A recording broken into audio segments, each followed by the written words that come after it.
आइए सुनते हैं कांता भारती की रचना रेत की मछली का पार्ट 4। उस अवांछित भूख हड़ताल का छठा दिन भी बीत गया। भूख, मानसिक तनाव, आशंकाओं और स्वजनों के विरोध से मन टूट टूट रहा था। मन के उस टूटन में कहीं निष्कृति नहीं थी। स्वजनों की जिद ने मेरे निश्चय को और अधिक कठोर कर दिया था। लगता था जैसे मृत्यु के पहले मुक्ति नहीं है। टूटन और घुटन के उन क्षणों में मुक्ति का वह विकल्प बार बार आंखों के सामने नाचने लगा। मन कहता कि या तो कोई प्राणघातक चीज हृदय में गहरे उतर जाए या फिर ऊंचे से गिरकर अपने आप को चूर कर लूं। किसी तरह घिसट कर बिस्तर से उठी और बारजे तक पहुंच गई। बारजे से नीचे सड़क पर मुझे बिल्कुल अस्पृक्त संसार का प्रवाह बहता जा रहा था। बस यही है वह क्षण मुक्ति का, यातनाओं सहित अपने आप को अव्यक्त में समाहित कर देने का क्षण। बस निश्चय करना होता है, अंतिम निश्चय। इस बारजे से नीचे ही है मुक्ति। लेकिन तभी समूचा दृश्य सहसा तरल होने लगा, तरल होकर धूमिल हो गया। निश्चेतना के पर्दे आंखों पर उतर आए। आत्महत्या की प्रार्थनी शरीर की टूटन से विवश मूर्छित होकर बारजे से लटक गई। कितनी देर वह मूर्छा रही है मैं नहीं कह सकती। सहसा जैसे अमृत स्पर्श आंखों पर महसूस हुआ। बारजे से नीचे बहते हुए उस जन प्रवाह में वह अमृत बिंदु एक परछाई की तरह दिखाई दिया। एक क्षण के लिए लगा कि वह मेरा स्वप्न है, लेकिन वह बंद आंखों का स्वप्न नहीं था। मैं सदैव तुम्हारे साथ खड़ा रहूंगा शब्द गूंजे और मैंने देखा कि वहां नीचे सड़क के उस पार थे शोभन, मेरे आश्वासन की एक मूर्ति। मन में यह सोच नहीं पाई कि यह सत्य है या दिवा स्वप्न, लेकिन यह भ्रम नहीं था, सत्य था। सत्य के अलावा और किसमें इतनी शक्ति हो सकती है कि मन की टूटन को इस तरह सहेज सहला सके। आश्वासन का ऐसा सत्य अगर अनायास आ जाए तो संवेदनाओं को इतना हल्का कर देता है कि व्यक्ति सहज ही मूर्छित हो जाए। लेकिन यातना के भार से मूर्छित व्यक्ति इस हल्केपन से जी जाता है। मैं उस क्षण में जी गई। उसी एक क्षण में मेरी जीवन शक्ति का नया आश्वासन दे दिया। निराहार के द्वारा जीवन की बाजी लगाई थी तो किस लिए? शायद उसी एक आकृति के लिए। तब फिर उस आकृति से अलग जीवन का उपसंहार कैसे किया जा सकता है?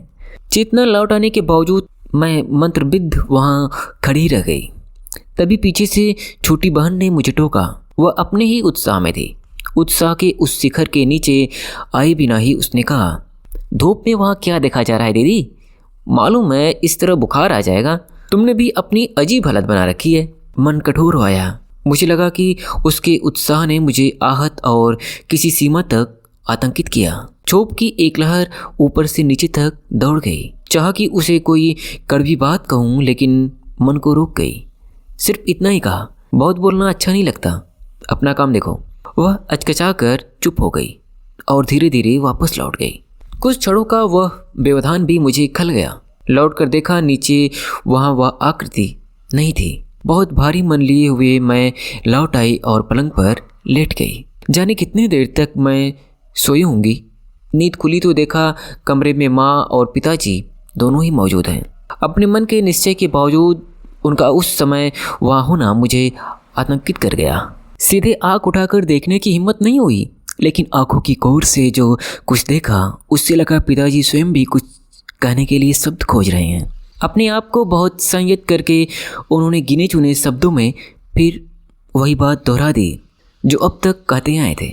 हाँ, उन शब्दों में दंश पहले से कम था। उन्होंने कहा कि इतनी प्रतीक्षा के बाद हंसी खुशी का दिन आया है। घर में पहली शादी है, गाना बजाना है और खुशियाँ होनी चाहिए, जबकि तुमने अपने आप को ही नहीं और हम सबको भी सता रखा है। जरा दीदी की ओर देखो, ध्यान दो, वो आखिर क्या सोचेंगी? यही ना कि तुम्हें उसके विवाह की खुशी नहीं है। माँ के स्वर में और अधिक कोमलता थी। उन्होंने जैसे पिताजी की बात का उपसंहार करते हुए कहा, कुंतल उठो और नहा धो लो, कपड़े बदलो और नीचे चलो। संभव है कि उन्होंने उत्तर की अपेक्षा की हो, लेकिन उत्तर हो क्या सकता था? यह तो समझौता भी नहीं था। केवल आत्मसमर्पण के लिए ही तो यह उपवास नहीं किया गया था ना। थोड़े से अंतराल के बाद माँ ने धीमे स्वर में बताया कि रिश्तेदार आ चुके हैं। वे सब क्या सोचेंगे? रस्में होती हैं, ऐसे समय तुम्हारा यूँ यहाँ पड़े रहना लोगों को कैसा लगेगा। इसके बाद बहुत सावधानी से उन्होंने यह भी बताया कि उनकी इच्छा है कि इस शादी से निपट जाने के बाद मुझे लेकर दिल्ली चली जाएंगी और इस तरह दूरी और समय का अंतराल घावों को भर देगा। संभव है कि इस तरह घाव भर जाते हों, लेकिन कटा हुआ कुछ जोड़ तो नहीं सकता। कैसे यह संभव होगा कि मैं अपने अस्तित्व का आधा हिस्सा काट कर जी लूँ और कुछ भी हो वह जीवन तो नहीं होगा। थोड़ी देर तक गहरा सन्नाटा छाया रहा। सन्नाटा विस्फोटक भी था, जैसे आधी आने से पहले घुटन बढ़ रही हो। एक क्षण के लिए ऐसा लगा जैसे मेरे अंदर से कोई बाहर आ गया है और मेरे अनुशासन से छूटकर बोलने लगा है। शब्द तो मेरे ही थे। उस क्षण पर उन पर क्या प्रतिक्रिया हुई होगी यह तत्काल नहीं जान पाई थी। बहुत दृढ़ स्वर में मैंने उन्हें कह दिया था कि अगर मेरे और शोभन के बीच दीवार खड़ी की गई तो बहुत बड़ी दुर्घटना हो जाएगी। संभव है दीदी जिस समय मंडप में हो मैं इस घर से दूर जा चुकी हूँ। वे सब नई बाढ़ थे। ये अब मुझे लगता है। उन बाढ़ों से विद्ध होकर व्यथित मन से पिताजी अपुष्पट स्वर में केवल इतना ही कहा था, अब बस करो, इसी दिन के लिए तुझे जन्म दिया था ना। इतना कहकर वे माँ के साथ उठे और बाहर जाने लगे। तभी जैसे उन्हें कुछ याद आ गया, बिना मेरी ओर देखे बोले, एक बात सुन लो कुंतल, तुम्हें तो इस समय कुछ सूझ नहीं रहा है। रोमांटिक हो कि वह कवि और लेखक है, लेकिन इसलिए भी कहता हूँ कि वह जो आज तुम पर अपने प्राण देता है कल उसकी संवेदना किसी और के साथ भी हो सकती है। ठीक है पिताजी, अगर वह दिन आ गया तो मैं आपके घर लौट कर नहीं आऊँगी, चाहे कहीं भी चली जाऊँ। वे दो क्षण हतप्रभ खड़े रहे, फिर धीरे धीरे नीचे उतर गए थे। उनके जाने के ढंग से लगा था जैसे उनके मन के अंदर कहीं कुछ टूट गया हो। सारे घर में वैसी ही भयानक उदासी छाई हुई थी। थोड़ी देर बाद मैंने सुना मेरे होने वाले जीजा जी को बुलाया गया था। समस्या उनके सामने भी रखी गई थी। पिताजी उनसे बार बार पूछ रहे थे, आप ही बताइए इसे कैसे समझाया जाए, अब किया क्या जाए। जीजा जी इस समय कर भी क्या सकते थे। हाँ, उन्होंने इतना अवश्य कहा कि आपको पहले से बताना चाहिए था। बता देते तो हो सकता कि मैं उसे समझा लेता, लेकिन थोड़ी देर के बाद उन्होंने जो कुछ कहा वह सुनकर मेरे थके हारे टूटे हुए मन में एक पुलक भर आई। उन्होंने कहा, पिताजी यो मुझसे पूछिए, लड़का बुरा नहीं है, बल्कि ऐसे लड़के कम ही मिलेंगे। मैं जानता हूँ उसे, अच्छा लेखक है, कई किताबें छप चुकी हैं। और फिर यह भी सोचिए जैसा कुंतल ने कहा है, अगर कहीं वैसा ही कर बैठी तो क्या होगा। वैसे आप बड़े हैं, जैसा चाहे वैसा करें। बहुत देर तक सन्नाटा छाया रहा था। उसके बाद जैसे एक विस्फोट की तरह पिताजी ने ऊंची आवाज़ में कहा था, ठीक है, वही जीती, मैं हार गया। बुला लो उस धूर्त को, मैं बात कर लेता हूँ। भावनाओं के अतिरिक्त बाकी सब ज्यों का त्यों ही था। कई दिनों के उपवास के बाद अभी तक एक दाना मुंह तक नहीं गया था, लेकिन फिर भी ऐसा लगा जैसे सब कुछ हरियाली से भर गया है। हवा में सुगंध आ गई है। खोए हुए प्राण मुझे मिल गए थे। शोभन आए, उनके साथ उनकी माँ भी। जीजा जी ने जल्दी से उन्हें बताया। हाँ, माँ और पिताजी का असंतोष पिघल नहीं सका। उन्होंने संभवतः उन्हें नमस्कार तक नहीं किया था। मेरे आश्वासन के क्षण अभी सीमित ही थे। बहुत तेजी के साथ छोप से कांपते हुए पिताजी ऊपर आए। सासा बोले, क्या दिखा था तुमने उस लड़के में? अभी भी ना कर दे बेटी, अभी भी संभव है। क्यों हम सबकी इज्जत धूल में मिलाने पर लगी हुई है। मैं उठ खड़ी हुई। मेरा खोया हुआ साहस लौट रहा था। मैंने कहा, पिताजी वह जैसे भी हैं मेरे हैं। इतना कहने के बाद सहसा जैसे वहाँ भूचाल आ गया। वे क्रोध से फट पड़े। सहसा जैसे उन पर क्रोध का पागलपन सवार हो गया। आसपास जो कुछ भी देखा उठा उठा कर मुझ पर पटक दिया। जब कुछ भी हाथ न आया तो दोनों हाथों से मेरा गला दबाने लगे। अगर यही बात है तो यह शादी होने के बजाय मैं तेरे प्राण ले लूँगा। माँ ने किसी तरह मुझे उनसे छुड़ाया। ऊपर के इस शोर से घबरा कर जीजा जी आ गए। जैसे तैसे चीख कर वे पिताजी को नीचे ले गए। माँ मुझे उठाकर उन्हीं मैले कुचले कपड़ों में नीचे ले चली। शोभन उठकर खड़े हो गए। उनकी माँ ने आगे बढ़कर मुझे बाहों में ले लिया। आंखों में आए हुए दर्द के आंसू मैंने रोक लिए। शोभन की माँ का स्नेह उमड़ रहा था। वातावरण के दुखद होने के बावजूद उनका उत्साह उनके चेहरे पर उतर आया था। मुझे अपने पास बिठाकर उन्होंने रुमाल से जल्दी जल्दी एक डिबिया खोली। डिब्बी में एक अंगूठी थी, रंगीन, मीनेदार। यत्नपूर्वक कांपते हाथों अंगूठी को उंगली में पहनाकर उन्होंने मेरा हाथ अपने करीब खींचकर चूम लिया।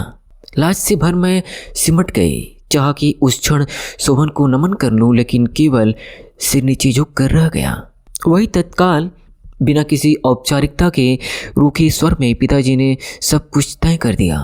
15 अप्रैल को कुंदल दीदी की बारात आएगी, 16 को सवेरे विदा हो जाएंगी, 17 को शोभन 10-15 आदमियों की बारात लेकर आ जाएं तो यह झंझट भी खत्म हो जाएगा। हमारा मन तो बुझ गया है, जबरदस्ती है कर देंगे, जबरदस्ती है कर देंगे। शोभन ने उनके पांव छूने को हाथ बढ़ाए ही थे कि पिताजी पीछे हट गए। बोले बस हो गया, इसकी कोई ज़रूरत नहीं। हल्के से आँख चुरा कर देखा, शोभन बहुत गंभीर थे। मन आहत था।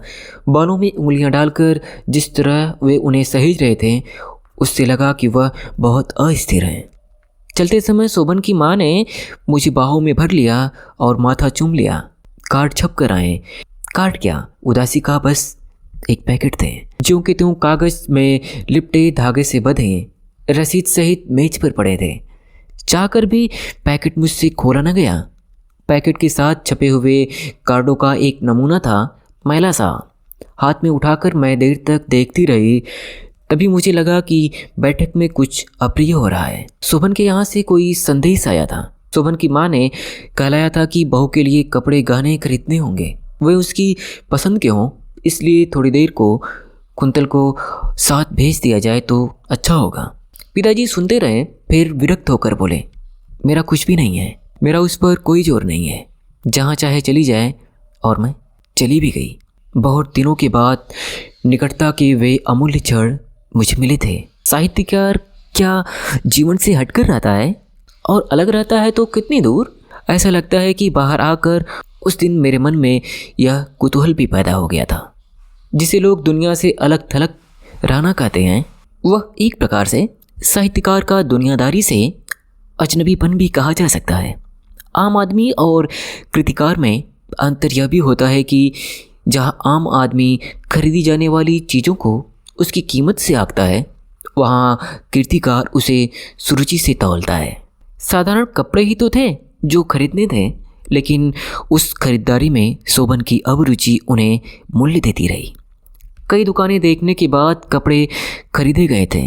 संकोच की दूरी धीरे धीरे एक सरस आत्मीयता बन गई थी। बीच बीच में ऐसा भी लगा था कि अगर रुचि की चीज़ जल्दी ना मिले तो अच्छा है। कोई इस तरह स्नेह संकोच के वे क्षण अधिक से अधिक लंबे किए जा सकते थे, लेकिन उन आतुर क्षणों पर विराम आया ही। अंतिम दुकान के बाहर आते ही सामने दिखे आनंद साहब और उसकी पत्नी। मुझे भी सहसा उनका मिल जाना अच्छा लगा। औपचारिकता के बाद उन्हें उनके स्वर में उलाहना उभर आया। दर्द से भरकर वे बोली, मुझे तो तुम्हारे पिता ने बुलाया भी नहीं। ऐसा मेरा अधिकार भी क्या है। हाँ, कुछ अरमान मेरे भी थे। चाहती थी कि उन क्षणों का आनंद मैं भी बढ़ाऊं। उलाहने के स्नेह संकोच के मधुर खेल को इस तरह आलोड़ित कर दिया जैसे स्थिर पानी में कुछ गिर गया हो। उनके जाने के बाद मैंने देखा कि शोभन भी इन क्षणों का इस तरह उपसंहार नहीं देना चाहते। बड़े संकोच के साथ उन्होंने कहा कि थोड़ी देर घूम लेने में कुछ हर्ज नहीं होगा। उन क्षणों को और कितना लंबा किया जा सकता था। घर लौटी तो फिर वही अजनबीपन, उदासी और उपेक्षा। सबके मन खिंचे हुए थे। रिश्तों में अजीब तनाव भर रहा था। भीड़, शोर और मंगलमय वातावरण के बावजूद सब कुछ पराया सा लगता था। चारों ओर लोग भरे हुए थे। पड़ोस की उत्साही लड़कियां बीच बीच में गीत भी छेड़ देती थी। बाहर कनात लगाकर बन रहे पकवानों की गंध और धुएं के ऊपर छाई गहमागहमी उदासीनता की इन परतों को तोड़ नहीं पा रही थी। रात उतर आई थी। गैस बत्तियां जलाने लगी थी और बिजली के बल्बों वाली पट्टियों पर लिखे स्वागतम को दरवाजे पर लगाए जाने के लिए शोर मच रहा था। फूलों और पत्तियों से सजाए गए द्वार से कुछ टहनियाँ किसी बच्चे ने तोड़ ली थी और कुछ दूसरे बच्चे उसे लेकर शोर मचा रहे थे। उस सारे शोर के जंगल पर लड़कियों का गीत पंख फैलाकर उड़ने लगा। चंदन दे ओले ओले क्यों खड़ी नी बेटी, केहू जावर खोजिए तारियां बिच्चों चाँद सावर खोजिए। सीढ़ियों पर पांव ठिठक गए। शोर को और अधिक शोर बनाते हुए वह गीत मेरे लिए शोर नहीं था, यह अपना मेरा मन था। चंदन की ओट ही नहीं, समूचे संसार की ओट लेने को जी चाहा। कहाँ खोज लूँ अपना एकांत, जहाँ केवल मैं रहूं और मेरा तारों के बीच वह चाँद। मन भर आया। ऊपर आई और कमरा अंधेरा पड़ा था, लेकिन छत पर बहुत कोमल उजाला फैला हुआ था। उजाला आकाश से धीरे धीरे उतर पड़ा था। नीले भूरे आकाश पर चाँद लटका हुआ था। ऐसा लग रहा था जैसे वह कुछ बोलना चाहता है और बोलने के लिए अभी चुपचाप नीचे उतरेगा और नीचे उतरकर मेरे कंधे पर आ बैठेगा। संदेश लाने वाले किसी धवल कपोत की तरह हवा के हल्के थपेड़ों के साथ नीचे का गीत सुनाई दे रहा था। तारियां बिच्चों चाँद सावर खोजिए। एकांत में उभरते अनेक चित्रों में एक चित्र उभर आया, आनंद दंपति का। मुझे ऐसा लगा कि उनकी उपेक्षा मेरी अपनी कामनाओं की उपेक्षा है। तारों के बीच चांद की एक खोज का अध्याय लिखा तो उन्होंने ही था। उसके उपसंहार पर उनके बजाय केवल शून्य रख दिया गया। मैं सोच सोच कर थक गई। चांद को छूता हुआ बादलों का एक नन्हा सा टुकड़ा तैरता चला जा रहा था। मेरी आंखों में नींद भर आई थी। अंधेरे कमरे में आई और बिना बत्ती जलाए चुपचाप पलंग पर लेट गई। मन ही मन एक निर्णय और किया कि कल जैसे भी हो आनंद साहब के यहाँ जाना होगा और इस अवहेलना के लिए निजी तौर पर क्षमा मांगनी होगी। अगले दिन आनंद साहब के यहाँ पहुँची तो ऐसा लगा जैसे वहाँ अजनबी हूँ। किसी तरह अंदर गई। स्टडी में आनंद साहब मेज पर झुके हुए लैंप जलाए कुछ लिख रहे थे।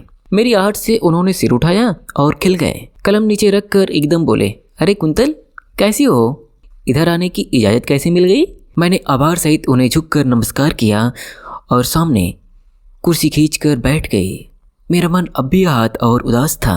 मेज पर सिर झुकाए हुए मैंने बताया, अपनी एक सहेली के यहाँ जाने का बहाना लेकर आई हूँ। पापा ने आपको निमंत्रण नहीं भेजा, इसका मुझे गहरा दुख है। आपसे क्षमा मांगने आई हूँ। सहेली के यहाँ जाने का बहाना करके आने की बात एक क्षण के बाद ही कुछ अस्वाभाविक सी लगी। झुके हुए लैंप की रोशनी उनके चेहरे से निचले आधे हिस्से पर पड़ रही थी। ऐसा लगा जैसे वे कुछ अस्थिर हो उठे हैं। मैं कहती रही, मुझे तो बहुत बुरा लगेगा कि ऐसे समय में आप ना हो। मेरी आंखें गीली हो आई। मैंने रुमाल आंखों पर रखा तो अपने बालों पर एक स्पर्श महसूस किया। हाथ आनंद साहब का था। वे बोले, पागल हो कुंतल, हमारा उसमें क्या है? तुम्हें और शोभन को मैं निकट ला सका, यही मेरे मन का आश्वासन है। तुम सुखी रहो, हम सम्मिलित हो या ना हो, अंतर क्या पड़ेगा? कहकर वे कुर्सी से उठे और मेरी ओर आ गए। पहला आंसू शायद कठिनाइयों से निकलता है, किंतु उसके बाद अंतिम आंसू कठिनाई से रुकता भी है। मैं रोती जा रही थी। उन्होंने आतुर होकर मेरा सिर अपनी बाहों में दबा लिया। स्नेह पाकर मन अब खुलकर रोने लगा। आनंद साहब बोले, पगली तेरा मन चाहा तो हो गया, अब रोने को क्या काम? सच कहता हूँ, तुम्हें रोते देखकर मेरा मन टूटता है। मेरे कंधे दबाकर उन्होंने मुझे कुर्सी के तकिए से टिका दिया और जल्दी से उठकर पानी का गिलास ले आए। पानी मुझसे पिया नहीं गया। रुलाई फिर फूट पड़ी। मुझे अपने कंधे की ओर खींचकर सहलाते सहलाते उन्होंने मेरे माथे को हल्के से चूम लिया। हल्की सी एक विरक्ति मन में उभरी, लेकिन दर्द के बहाव में बह गई। उसी तरह सहलाते हुए उन्होंने अचानक मुझे जोर से भींच लिया। मेरी मूदी आंखें कुछ देख नहीं पाती थी कि सहसा उन्होंने चेहरा अपनी ओर खींचकर मेरे होठों पर अपने होठ जमा दिए। नम्र संवेदनाएं अचानक चौंक पड़ी। अज्ञात भय की चिंगारियां क्षणमात्र में मेरे रोम रोम को छू गए। स्नेह का आश्वासन पलक मारते ही किसी मिट्टी के खोखले खिलौने की तरह टूटा और उसके अंदर से एक घिनौना कीड़ा बाहर आ गया। कमरे की हवा में जैसे ज्वालामुखी के विस्फोट के बाद की तपन और दुर्गंध भर गई। वह घिनौना कीड़ा किसी दुर्दांत पशु की तरह आतंकित करता हुआ मुझे निगलने की कोशिश करने लगा। आतंक से भरकर मैं तिलमिला उठी और उससे छूटने की कोशिश में छटपटाने लगी। पशु उन्मत्त हो चुका था। उसके पंजे सहसा घिनौने और कठोर हो आए थे। मुझे लगा जैसे उन पंजों के नाखून मेरी गर्दन और छातियों के पास धंस जाएंगे। मेरी सांस घुट रही थी। उसका पशु बल जाग उठा था और उसने मुझे कुर्सी से खींच लिया था। मेरे छटपटाते हुए हाथ पैर बचाता हुआ वह मुझे सोफे की तरफ खींचने लगा।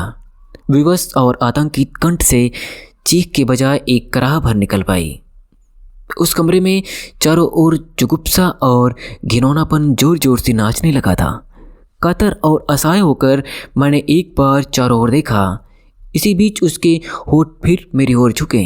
अपनी बात उड़ाकर मैंने उसके चेहरे को पीछे धकेलना चाहा, लेकिन पशु ने अपने कठोर पंजों से मेरा हाथ पकड़ लिया।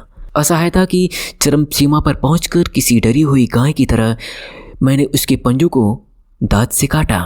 पीड़ा से कराहकर वह चौंक गया और बंधन से कुछ ढीले हुए।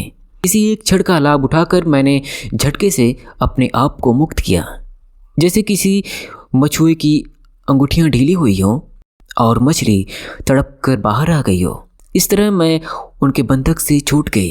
किसी तरह झपट कर मैं दरवाजे तक आई। पशु ने दोबारा आक्रमण करना चाहा, लेकिन अब मुझ में प्रतिरोध उभर आया था। मैंने उससे झटका और फिर बिना किसी और देखे झपटती हुई मकान के बाहर आ गई। आवेश से मेरा रक्त खौल रहा था। मुझे सामने कुछ भी नजर नहीं आ रहा था। मैं एक क्षण के लिए भी ठहरना नहीं चाहती थी। तभी उधर से एक खाली रिक्शा गुजरा। मैंने कैसे उसे रोका और कैसे उस पर बैठकर घर तक आई, यह मैं नहीं जानती। जैसे सैकड़ों आंधियां मुझे धकेलती हुई गुजर रही थी और मेरे अंग अंग पर जहरीले सांप चिपटे हुए थे। एकांत पाकर भी मन शांत नहीं हुआ। ऐसा अनुभव हुआ जैसे चारों ओर डरावना जंगल और अंधेरा छा गया हो। जंगल और अंधेरा दोनों ही अछूत थे और ऐसा लगता था जैसे उस अछूत जंगल और अंधेरे से डरावने पशु मेरी ओर घूम रहे हैं। वह नींद थी या मूर्छा मैं नहीं कह सकती। जो कुछ घटा था वह डरावने स्वप्न की तरह चारों ओर नाच रहा था। कभी कभी ऐसा होता है कि सचमुच दुर्घटना के बजाय दुर्घटना का भय अधिक कष्ट देता है। मेरी स्थिति कुछ ऐसी ही थी। किसी ने मेरे कुंवारेपन को फांसी देनी चाहिए थी। यह संयोग ही था कि अंतिम क्षण में बच गई थी, किंतु वह बचना अधिक झंझोड़ने वाला था। शोभन से अंतिम संपर्क करने का दिन निकट आ रहा था।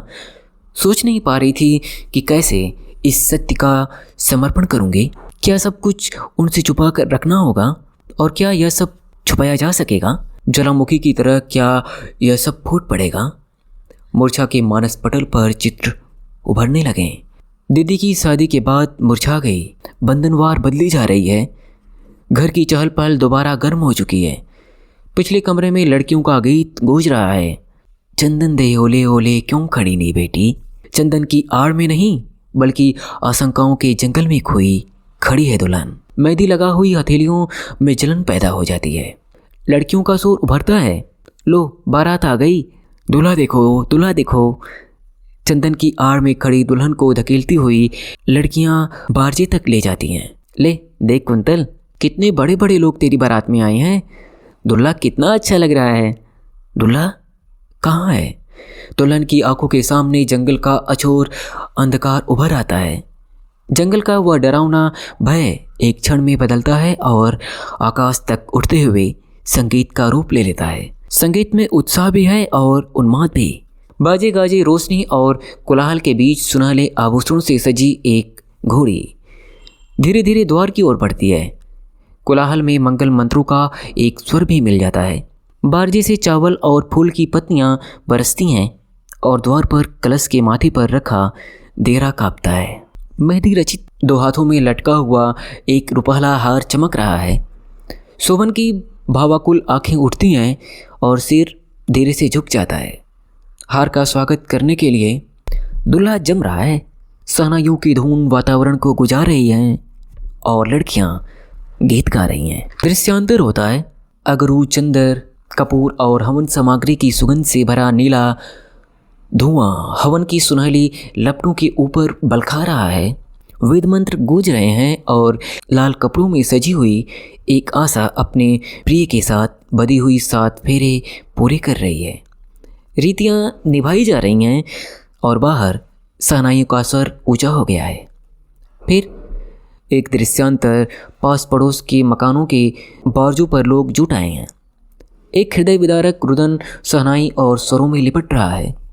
आंसुओं में पिताजी की कठोर कटुता घुल गई है। शोभन की भी आंखें भीग गई हैं। विदाई के लिए कार तक पहुंचते पहुंचते ऐसा लगता है जैसे करुणा का सागर अपने बात तोड़ देगा। एक दृश्यांतर और नीले कमरे से सजी हुई खिड़कियों पर नीले पर्दे खींचे हुए हैं। बारजी से छनकर आई हवा में रात रानी की गंध घुली है। पलंग पर जहाँ तहाँ कुछ फूल बिखरे हैं। सलज सिमटी हुई कुंतल के माथे पर शोभन के ओठ झुकते हैं। संकोच की हिरणी चौक चौक उठती है। किंतु उसी एकांत नीले कमरे में आशंका का एक प्राणी आसपास मंडराता है। भयभीत कुंतल सहसा फूट फूट रो पड़े। शोभन चिंतित हो उठते हैं। वह सोच नहीं पाते कि कैसे आश्वासन दे। संभव है उन्होंने सोचा हो कि यह यातना भरे दिनों का उपसंहार है। वे स्नासिक बाहों में कुंतल को समेटते हैं। घर की याद आ रही है कुंतल। नई जगह में जी घबरा रहा है। मैं तो हूँ कुंतल, याद करो कितने संकटों के बाद यह घड़ी आई है। उनके सब ठंडे कोमल फूलों की तरह मेरे मन को सहला रहे हैं। लेकिन वह कोमल शीतल स्पर्श मेरे अंतस के ज्वालामुखी को दबा नहीं पा रहा है। अंतस का ज्वालामुखी उबल रहा है, घुट रहा है। सहा नहीं जा सकेगा यह विस्फोट। अंतस उस विस्फोट को संधि मिल गई। आंसुओं की राह भी फूटकर वन्य पशु की कथा बाहर आ गई। जो कुछ भी उस दिन आनंद साहब के उस कमरे में आनंद साहब के वन्य पशु द्वारा हुआ था, वह सब एक एक कर मैं शोभन को बताया है। गांठ पर गांठ खुलती जाती है और आंसुओं की जगह खौलता हुआ अपमान बाहर आता जाता है। उस यातना कथा के समाप्त होते ही आंसू फिर उमड़ आते हैं, जैसे दर्द के ज्वालामुखी पर मेह बरसकर धीरे धीरे समाप्त हो जाते हैं। और सिहर कर मैं देखती हूँ शोभन वहाँ नहीं है। मैं अपस्फुट स्वर में उन्हें पुकारती हूँ, शोभन। अभी आप सुन रहे थे कांता भारती की रचना रेत की मछली का पार्ट 4। शेष नेक्स्ट पार्ट।